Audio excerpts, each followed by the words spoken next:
warahmatullahi wabarakatuh. Selamat pagi anak-anak. Pagi. Ada yang tidak masuk hari ini? Ada. Siapa? Cinta. Masih sakit ya? Iya. Okelah anak-anak. Sebelum kita memulai pelajaran, marilah kita berdoa. Berdoa dimulai. Berdoa selesai. Sebelum kita lanjut ke pelajaran berikutnya, Ibu kemarin ada ngasih PR, sudah dikerjakan? Sudah, Bu. Di halaman 20 kemarin ya? Iya. Baik. Untuk mengingat materi yang lalu tentang kelangkaan.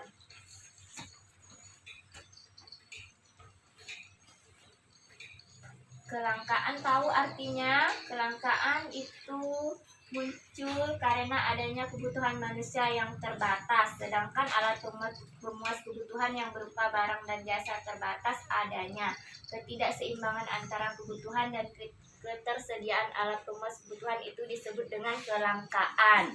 Baiklah, materi selanjutnya kita akan membahas tentang memahami keunggulan dan keterbatasan dalam permintaan dan penawaran sebagai pelaku ekonomi.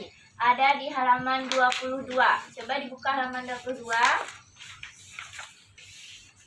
Ibu akan menjelaskan tentang permintaan adalah keinginan yang disertai oleh kemampuan untuk membeli barang dan jasa pada tingkat harga dan waktu tertentu. Hukum permintaan berlaku terbalik dengan harga barang, di mana harga barang naik, maka permintaan barang akan menurun.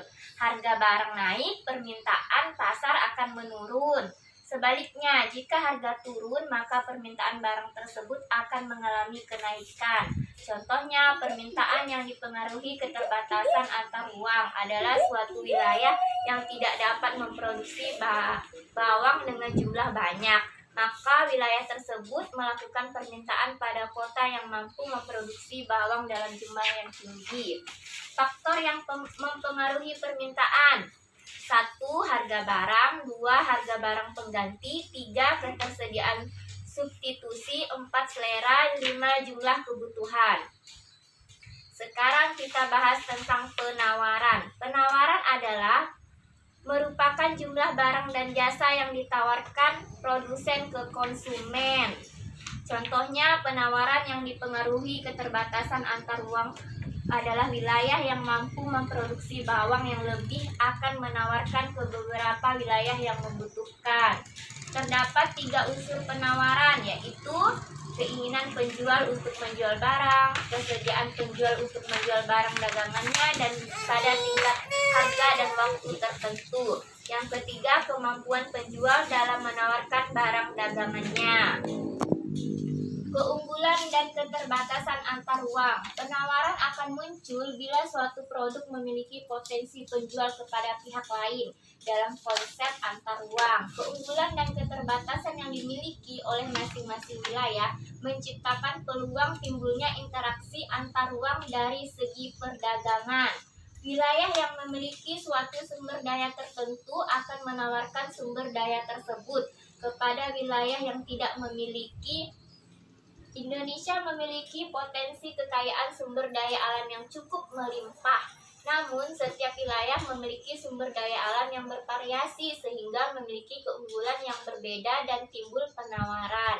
Wilayah yang memiliki sumber daya alam bervariasi karena karakter dan mata pencarian produk berbeda tergantung demografi tempat tinggal. Batasan setiap negara memiliki potensi alam yang berbeda-beda di antar daerah. Sekarang kita bahas di Kalimantan.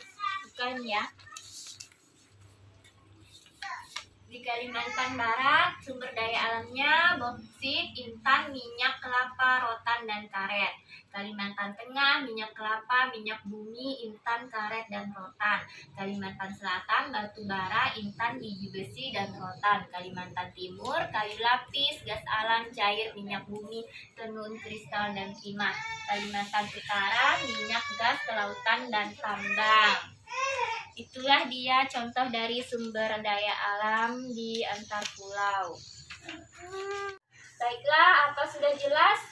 Jelas, Bu. Kalau sudah jelas, Ibu yang bertanya ya. Iya. Sekarang Ibu bertanya, apa arti permintaan dan apa saja faktor yang mempengaruhi permintaan?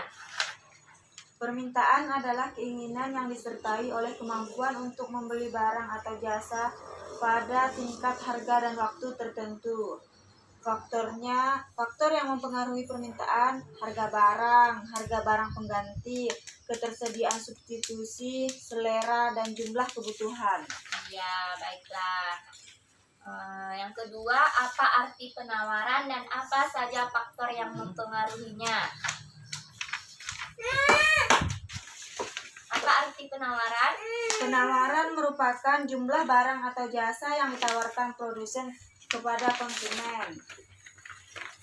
Terdapat 3 unsur penawaran. 1. Keinginan penjual untuk menjual barang. Nah, dari materi tersebut, Ibu membuat kesimpulan bahwa permintaan adalah keinginan yang disertai oleh kemampuan untuk membeli barang dan atau jasa pada tingkat harga dan waktu tertentu. Faktor-faktor yang mempengaruhinya harga barang pengganti, ketersediaan substitusi, selera, jumlah kebutuhan. Penawaran merupakan jumlah barang dan jasa yang ditawarkan dari produsen ke konsumen. Baiklah anak-anak, untuk materi hari ini Ibu akan memberi PR di halaman 25. Ada pilihan ganda 10, terus esainya ada 5 ya. Dikumpulkan di minggu depan. Minggu depan kita akan membahas materi tentang berbagai upaya pengembangan ekonomi maritim dan agrikultur, mendeskripsikan alternatif pendistribusian pendapatan negara untuk kesejahteraan masyarakat, menyajikan hasil analisis. Oke, cukup di sini pelajaran hari ini. Ibu akhiri dengan kata wabillahi taufiq wal hidayah. Wassalamualaikum